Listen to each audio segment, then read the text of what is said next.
Greetings, Judah. DFG at Gideon's Flight. Hey guys, question for you. Who gets to teach your children? If you have children, who gets to teach them? Some of you probably saying, the parents. Some of you are probably saying the educators. And some of you are probably saying, well, just let life teach them, life lessons. Well, I can tell you what the book says. Our book says that it is the responsibility, for the most part, the father, to train up his children. Now, that statement is not intended to marginalize, a mother's role, with the children, because obviously she's going to spend more time when the child is an infant than that father is going to spend with the child. So she plays, a role in, the guidance of a child up to a certain degree. But then afterwards, the book talks about, the father coming in. And then he teaches and he trains up his children in the ways of Yah. And now, let me clarify that. Matter of fact, I'm going to give you both two different, I'll use the word narratives on who's responsible. For this particular message, we're going to talk about the educators, the school educators, and then we're going to talk about the father as the educator of his children. To the lesser degree, the mother, because again, the mother is the first teacher, but then the father comes in when that child is of age. In other words, when that child is able to comprehend at a level where they can retain knowledge, then that father is supposed to come in. The book of Joshua talks about that in Joshua chapter 1. I want to challenge each and every one of you, or encourage you, if that word works better for you, to read Joshua chapter 1 and watch how, the Most High is instructing Joshua, who replaces Moses as the leader of our ancestors. And he acknowledges Joshua and tells Joshua the importance of teaching, the father's teaching, his leadership around creating a culture, of teaching, and how that learning, should occur. Now, fundamentally, not only did he tell him in part of his teaching, I'm not going to lead the witness here, but yeah, maybe I am a little bit, but I'm not going to give it a full backstory. I'll give you the backstory, but I'm not going to give you the story in of itself. I want you to go in and look for yourself. Then you can validate if what DFG is saying is if there's evidence of whether or not I'm speaking the truth. But when he tells Joshua, that there are things that he's supposed to pin, like pinning something up on, pinning something, hanging something. He tells Joshua where those things should be placed. And the very things that he's obviously telling Joshua is, obviously the law, statutes, and the commandments of Elohim. Because in training up your child, Proverbs 22:6, train up the child in the way that he should go. When he's old, they will not depart from that knowledge. So, as a father and a mother, our first responsibility is to educate our children. And to educate our children, they have to be well-rounded in everything. And that's where this challenge of religion comes into play, because many people will try to tell me, that when we start talking about religion, we're talking about limiting our children just to belief and have faith in Yah. Well, that's only because they are ignorant of what the laws, the statutes, and the commandments of Elohim entail. Because if they understood what they entail, then they would understand that there's tremendous learning, in the Torah. It just doesn't talk about belief. It just doesn't talk about sacrifices. It talks about justice. It talks about wisdom. It talks about how to do business, how to do trade. Yeah, trade, bartering. In essence, it covers every aspect of a well well-rounded life and how it's done. A life that's built around community. In other words, how we should treat one another. With a lot of regard to what happens when we refuse to be fair and just. What role the elders play in holding court in regards to what is fair and just. And the elders are constricted by the law, statutes, and commandments from a point of how they make decisions. Let me give you a quick example, and I'm not going to go too far here. Praise Yah. Let's think and ask and seek Yah that I don't drift. But King Solomon was a classic example. A young king, 17 years old. Some of you guys have heard this story, but it's worth repeating. These two mothers were in contention about whose baby has survived an overnight accident. One of the mothers accidentally suffocated her child, and in the middle of the night she got up and switched her child with her sister of Judah, sister of Israel, switched her dead child for the live child. And then in the morning, when the other mother awakened, she saw that her child was dead, but then in examining the child, she realized that it was not her child. And then she looked over and saw that the living child was actually her child. So these two women got into contention about whose child it was. And so they took it before Solomon, the king. See, in other words, they took it to the elders, the chief elder in this case, and asked him to make a decision on this, to judge, not like this wicked court system that we have. This court system that seems dead set on going against every fundamental truth of the law, statutes, and the commandments, the so-called Supreme Court, federal courts, local courts, local municipalities, because they're tied up into occultivism. In other words, these courts are set up by Satan and his cohorts. But again, I digress. So these mothers go before Solomon and they say, okay, you need to make a call here because this is my child. And the other one says the same thing. You need to make a call here because this is my child. Both claiming the living child. So Solomon, because he understood that the laws that were written in the books, in our history books, in the Torah, called for him to use justice in every decision that he made. In other words, a balanced scale. And he was commanded. He had no other option in it. It didn't matter if he liked one, didn't like the other. If one was mean, the other one was nice, the other one was fat, the other one was skinny, the other one was like a lighter complexion, the other was dark. None of that mattered. None of that mattered. Because see, when you're using a just scale, you have to go off of evidence. And that evidence has to be centered around facts.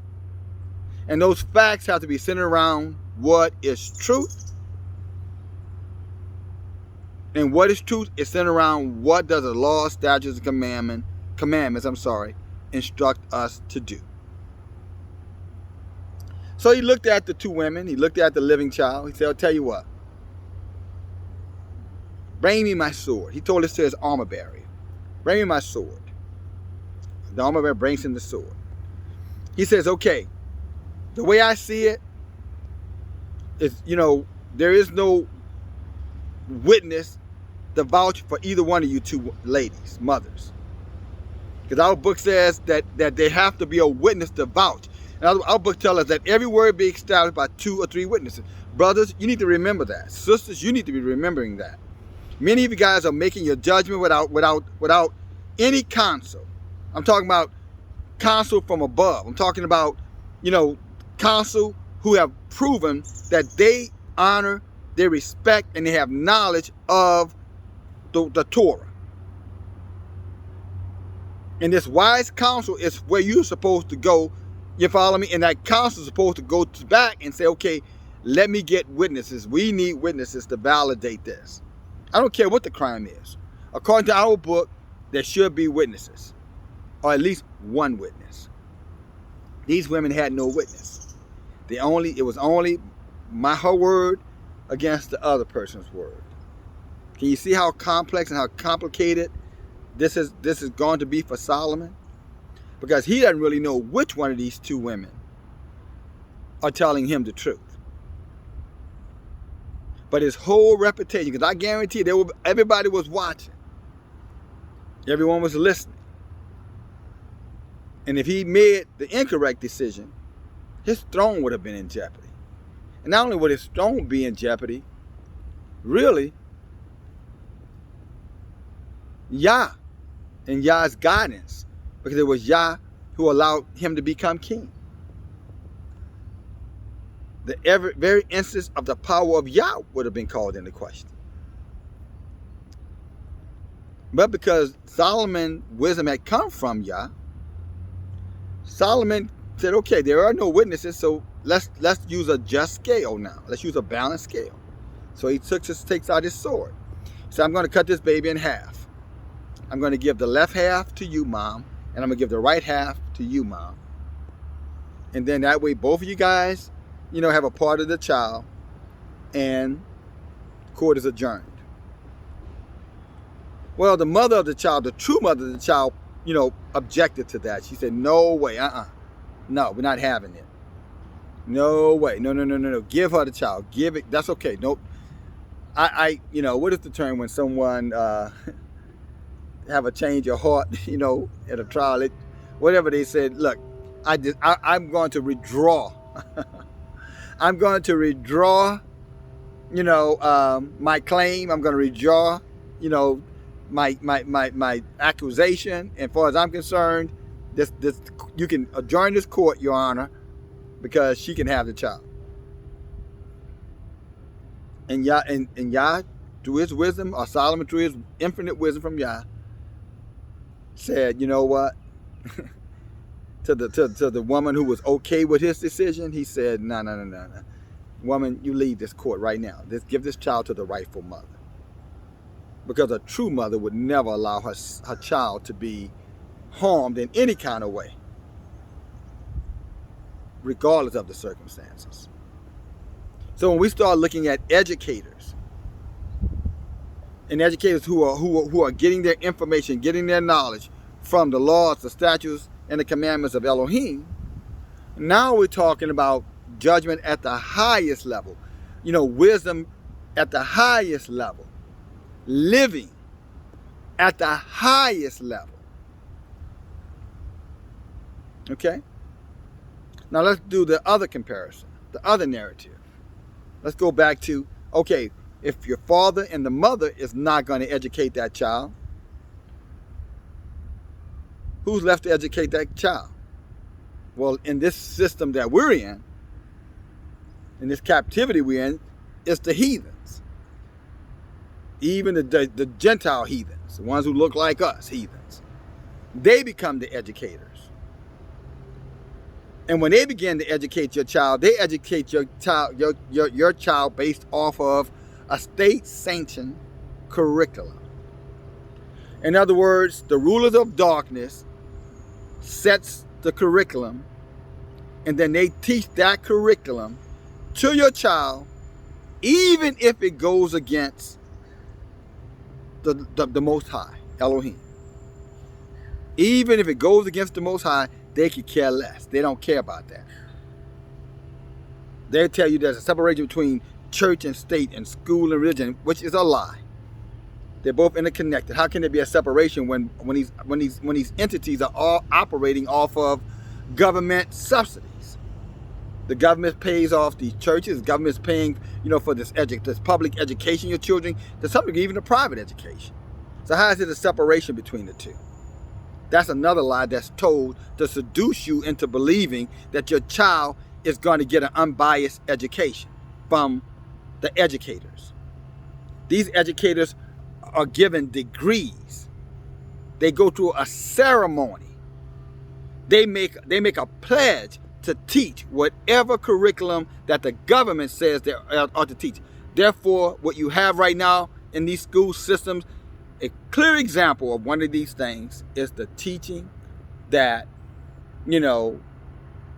gender identity is a form of hatred, and therefore that your child should not be limited to the gender they were born inside of. And not only that, but your child should be taught how to masturbate. I'm talking about little kids, young kids. I'm talking about at the influential age, at the age where the mother releases that child to the father according to our laws, they release them now to the school according to man's laws. And what they began to teach your children are the sciences, their own philosophies, the philosophies of men, and an agenda that's pushed by a global entity or education that is dictated, created by some of the most wicked people on the planet to ensure that your child stays a slave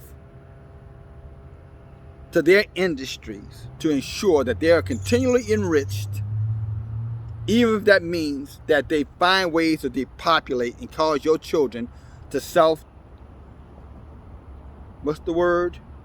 genocide. And I did say self-genocide. Teaching them that their gender doesn't matter anymore. And, two men, being together is no different than two women being together, which is no different than a man and a woman being together, but they're not going to teach that anymore. They'll teach the former, but they're not going to teach the latter. So they're going to teach, the LBGT, whatever the hell, parts of it in terms of a family, the nuclear family, I guess is what they're calling now, but they're not going to teach, the foundational family, the family that Yah put together to populate the earth, to have dominion over the earth. The family that our law, statutes, commandment encourages us to create. That the family that's protected by the wisdom from that type of education, that's prosperous based off of that education. And so now what you have is Sesame Street, teaching, the so-called gay agenda with all the letters.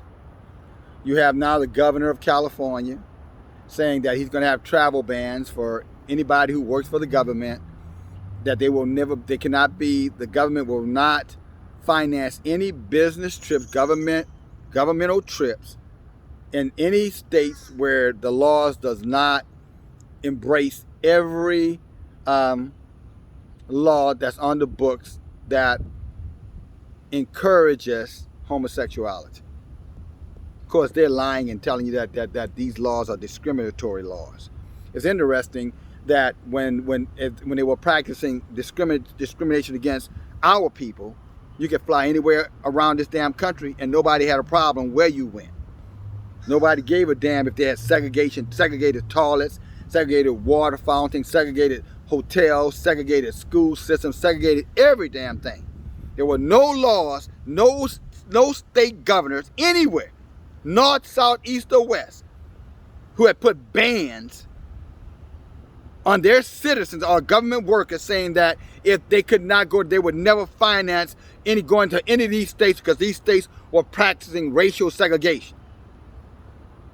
Just giving you something to compare and contrast. You see, that wasn't important to them. They could hating the people of Elohim, quite frankly, was their highest priority. In their obvious ways and also in their subtle ways. But when it comes down to pushing, a particular lifestyle that goes totally against our book, all of a sudden now they want to enforce laws and they want to have, restrictions and limitations they want to, have a month dedicated to it. Yeah, right. I know some of you say, well, what about what do you call Black History Month? Whatever the hell that means. What about another way to remind you that you know, that you poor little, nigger baby, we need to set aside something for you. But these educators who you're releasing to your children to in these so-called education systems, school systems, just remember that these are trained, or better yet, these are paid and bought agents of the state. They are paid and bought agents of the state. And if they try to teach anything other than the prescribed or ascribed curriculum, they will fire their asses. They will lose their licenses to teach. So that means they came through a system. They swore an oath. They went through a ritual to honor systematic bigotry towards the words, the teachings, and the commandments of Elohim. Isn't that something? They have sworn that they would never, ever, ever betray their overlords. They would never betray their masters by embracing our book that's ascribed for our people. Go back to Joshua 1 again. Very important. Go back to Proverbs 22 and 6. Extremely important. Now let me say this, guys, and I bring this out again because if you look at what's going on, this is all about destroying the family. That's what it's about, destroying the family. More importantly, it's about destroying the people of Elohim. Because you can't help but, if you don't recognize that a lot of these laws affect us more than any other ethnic group. I mean, according to them, we're the smallest population here right now. So anything that causes birth rate to slow down, it's going to affect us more than them. Because there's less of us than them. Again, when you start looking at some of these organizations, i.e. Planned Parenthood, Margaret Sanger and her grandson, we know who that is without getting into the particulars, who have always pushed what they call this, what's the word? It was the word before they started using, pro-choice or abortion. The word that they had back then, I can't, it slips my mind right now. Maybe y'all give it back to me before we finish this message. But it's always been targeted to us. But that's not new for us, my sisters and brothers. Go back and, again, read Exodus. See how they were targeting our people. All really throughout history. They've always targeted us, and more importantly, they targeted our children. Because they know if they cut our children off, then they'll destroy the future of our people.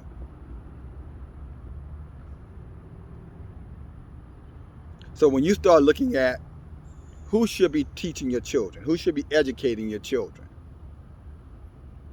if your only conclusion comes back to the educators, the paid and bought for educators, then here's a question for you.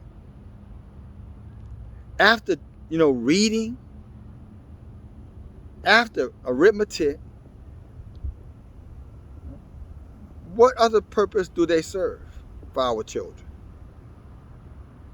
Once they have taught our children the alphabet, they've taught them, how to write sentences, all of your so-called English classes, your grammar classes, and the basic math, general mathematics, adding, subtraction, division, multiplication. Why else would our children still be under this system of oppression? Can you tell me why?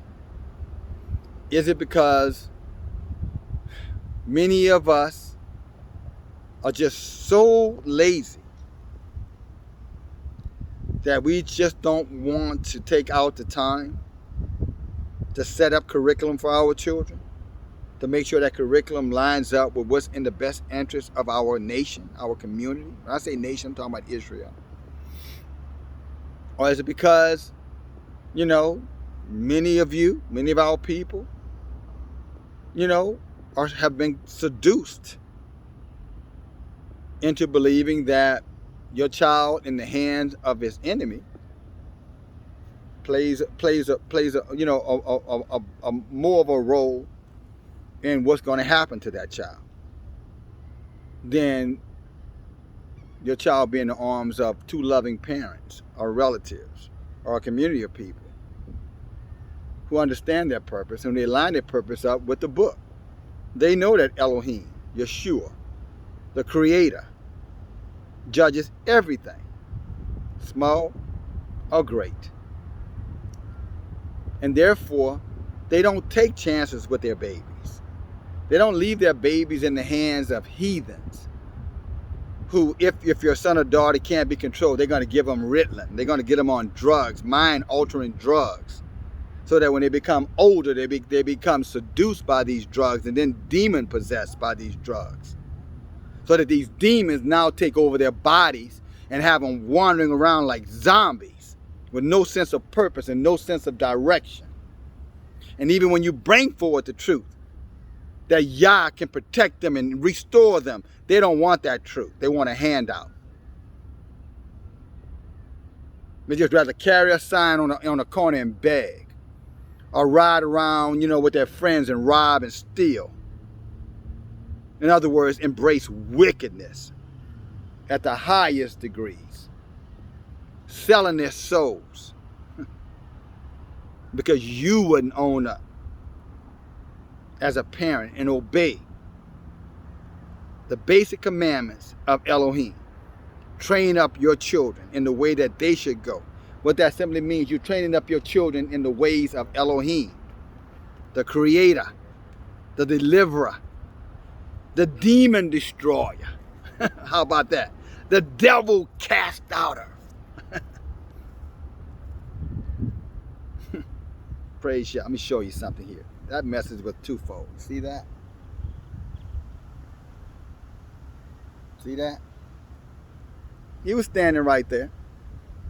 He heard whatever was controlling him.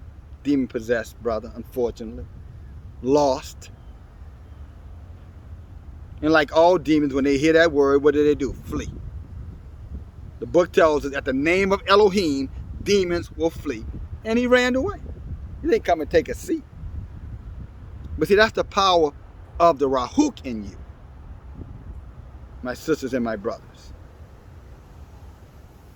But let me bring this back to where I began. Who should be educating your children?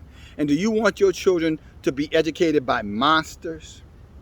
By people who hate Elohim? By people who are educated to teach lies? And when they're confronted with teaching the truth, they recoil like a snake. They recoil. They get angry like a rattler, and they pull back to bite because they rather teach the lies. And they say, "Oh no, we cannot, have our children feeling, this shame. So therefore, we cannot bring out this real history. So let's keep teaching the lying history." Show you how wicked these people are. And these are the ones that Judah, Israel, our people, the Israelites, have just released unto. You've released your children to the dragons. You've released your children to the beast. You release your children to the snakes, to the vipers, to the liars, to the thieves, to the killers, to the destroyers. All names given to them by Elohim, so don't judge DFG for it. He shared with us, the thief come but to steal, kill, and destroy.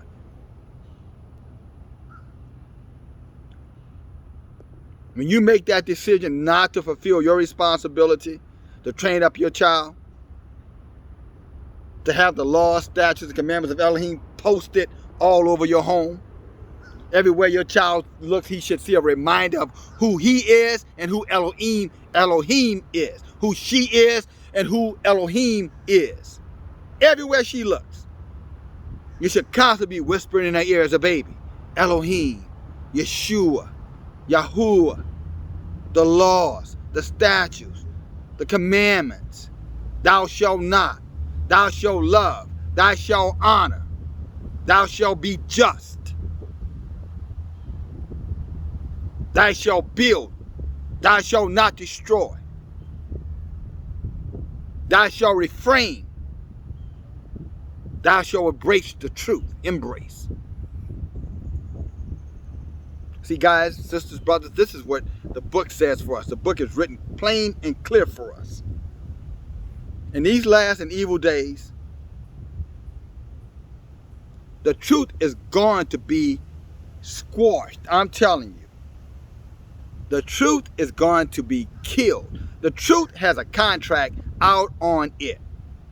I'm just telling you, the truth is going to be the enemy of the people. It already is the enemy of the people. But the truth is going to be considered a capital crime that is punishable by death.